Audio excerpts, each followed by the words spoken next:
Kent and Surrey neck and neck after even first day at the Oval. Surrey suffered an agonising close defeat to Yorkshire in Scarborough last time out, missing out on the draw by just a few minutes. That defeat means any defence of their county championship title now looks extremely unlikely. Kent, meanwhile, enjoyed themselves against Warwickshire in Canterbury. Almost 1,200 runs shared between the two as they played out a draw. Dixon and Bell Drummond's 150s somewhat overshadowed by Dom Sibley's 244. Rain overnight had left the Oval outfield sodden and the start to proceedings was delayed. Kent took the chance to field first, and when play did get underway an hour later than planned, Surrey would get off to a poor start. Stoneman out for a golden duck, trapped LBW by Podmore. Burns and Elgar would come together, now effectively an opening partnership, and would bring the stable start the home side had craved, going into the break at 35 for 1. That fledgling partnership would grow at the resumption of play, both finding the boundary with more ease than in the opening stages. Burns would be the next man out, Stewart seeing the England opener caught behind for 30.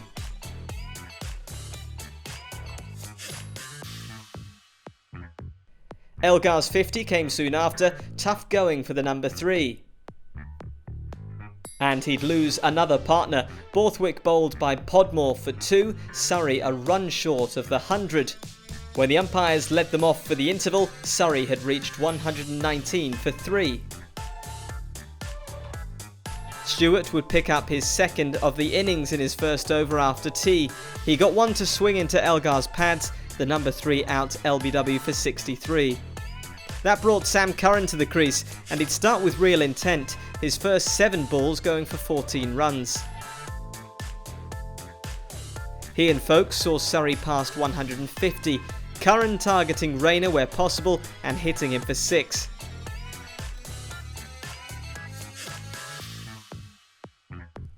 The big shots kept coming, and Curran had soon raced into the 40s. He'd looked to go big again, attempting to pull a short Milnes delivery from outside off, but only managed to top edge it to Coon at mid-wicket.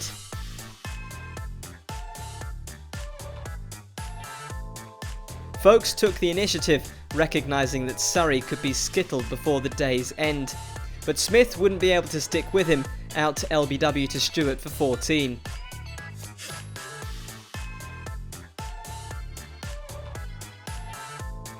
That saw Folkes go on the attack, reaching his half-century as the session began to draw to a close. They'd reached the end of play at 244 for 6, Folkes still there with Ricky Clark alongside him. Both sides will feel confident going into day 2. Surrey had put on a decent first innings total, but they've left the door open for Kent to come back at them. 4 50s from Kent's top 5 fires side into the lead against Surrey. A delayed start to proceedings on day 1 meant a revised timetable at the Oval, as the umpires looked to make up for lost time. One man who would not be taking part was Gareth Batty. Yet to appear for Surrey, struck down by illness, he'd be unable to take his place.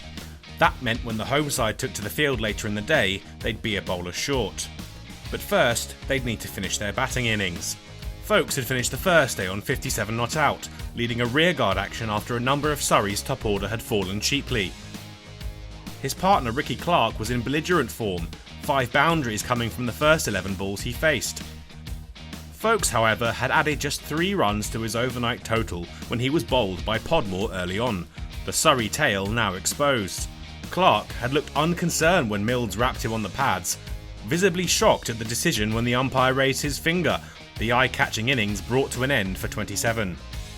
Milnes had Morecambe in his next over. The big South African bowled for a duck. That would be Surrey's 9th wicket, but with Batty absent, they'd declare on 271 for 9. Probably a few runs short of what they'd be targeting at the start of the match, but a tricky total nonetheless. It'd be a threatening start from Morecambe and Curran, and their work with the new ball would pay dividends. Dixon leaving a Curran delivery, only for the ball to swing dramatically and remove his off-stump for 1.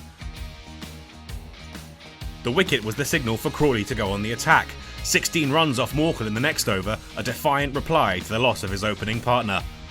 he raced his way to a 50 off just 60 balls, helping Kent to the lunch break at 68 for 1. The pair saw Kent to the cusp of 3 figures,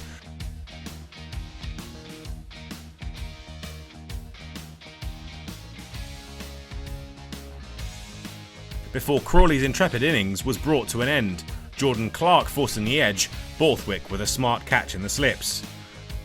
They reached the tea break at 141 for 2, trailing by 130. Surrey's hard work with the ball only producing 1 wicket in the session. Both Kent batsmen had played themselves in and began to play their shots. Denley was swiftly joined in the 40s by Bell Drummond. They'd reach half-centuries within a ball of each other, singles off Borthwick taking them both past the milestone.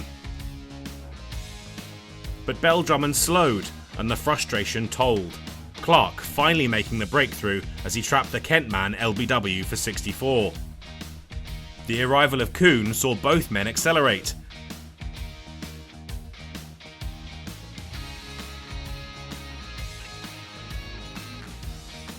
Denley wouldn't survive the day, caught by Elgar at point as the shadows lengthened. There'd be just enough time for Captain Kuhn to reach his 50 before the umpires led the players off the field for bad light. They wouldn't return, the day coming to a close with Kent on top at 285 for 4 with a slender lead of 14 runs over Surrey. A tough day for the home team's attack, finding just 4 wickets as they toiled through the day. With the exception of Dixon, Kent's top order had fired again, 4 half-centuries from the top 5 underpinning their innings.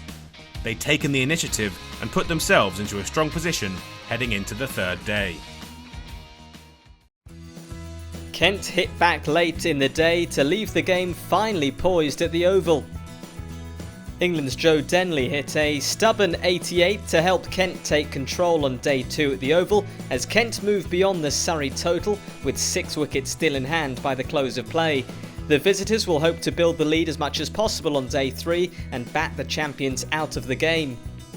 Kent made a solid start as captain Heino Kuhn moved to his 50, but in the next over he chased a wider one from Sam Curran and carved a catch straight to Stoneman at point. And Surrey was suddenly in amongst them when Curran struck in similar fashion in his next over to remove Stewart for a duck, with Ricky Clark taking the catch this time. Robinson took Kent past 300 in partnership with Stevens, and the youngster and the veteran started to build a useful partnership as Robinson began to find the boundary regularly. But Ricky Clark found some swing to remove Robinson plumb LBW as he was beginning to look dangerous. Stevens looked to kick on in partnership with Rayner, but both fell in the space of 3 balls as Stevens picked out Stoneman at mid-wicket off the part-time spin of Elgar, and Clark produced a perler to send Rayner's middle stump flying as Surrey fought back. And it was Ricky Clark that claimed the final wicket in similar fashion as he found some movement and rearranged Podmore's furniture to leave Kent all out with 10 minutes to go before lunch for 369 and a lead of 98. That lead was reduced to 94 before the interval as Burns and Stoneman had to come out for a couple of overs, but it capped an excellent morning's work for the champions, who will feel one big partnership will put them back in the game. The Surrey openers made a solid start after lunch as they looked to erase the first innings deficit. They moved to 24 without loss, but Darren Stevens made the breakthrough for Kent as he found the edge of Stoneman's bat. Burns and new batsman Elgar steadied the ship before 2 boundaries for Elgar off Stewart took Surrey beyond 50. The batsmen were not looking troubled as they kept the score ticking over with periodic boundaries. And both batsmen moved into the 30s as tea approached, with Surrey reaching the interval in an excellent position on 90 for 1 and just 8 behind. Elgar went on the attack after the tea break, moving Surrey into the lead with 3 boundaries from a Podmore over. But in the next over, Burns top-edged an attempted hook off Milnes behind to Robinson. And the very next ball, Borthwick got a more orthodox outside edge through to the keeper to give Milnes 2 in 2 balls. Folkes survived the hat-trick ball and dug in as Elgar reached his half-century. before Darren Stevens found Folkes' outside edge with a classic outswinger to give Robinson his 4th catch of the innings. Curran came to the crease and clattered a couple of boundaries off Stevens in typical fashion. But the wily veteran swung one back into Elgar's pads to remove him for 65, before he removed Jamie Smith in the same fashion in his next over to leave Surrey 6 down and just 52 ahead. Ricky Clark came out to play his shots as ever as he helped himself to 3 boundaries in his first 6 balls. And Surrey were able to reach stumps without further loss on 179 for 6 with a lead of 81. The champions will hope that Clark and Curran can build that lead as much as possible and set Kent a tricky chase on the final day. Morkel causes a scare, but Robinson holds firm to seal Kent win. Kent were led by Darren Stevens as they struck with a cluster of wickets in the final session to put them on course for an excellent win at the Oval as Surrey closed on 179 for 6 with a lead of just 81 at the end of day 3. Sam Curran started the day in typical fashion as he sent the 5th ball of the day to the fence with a powerful pull shot.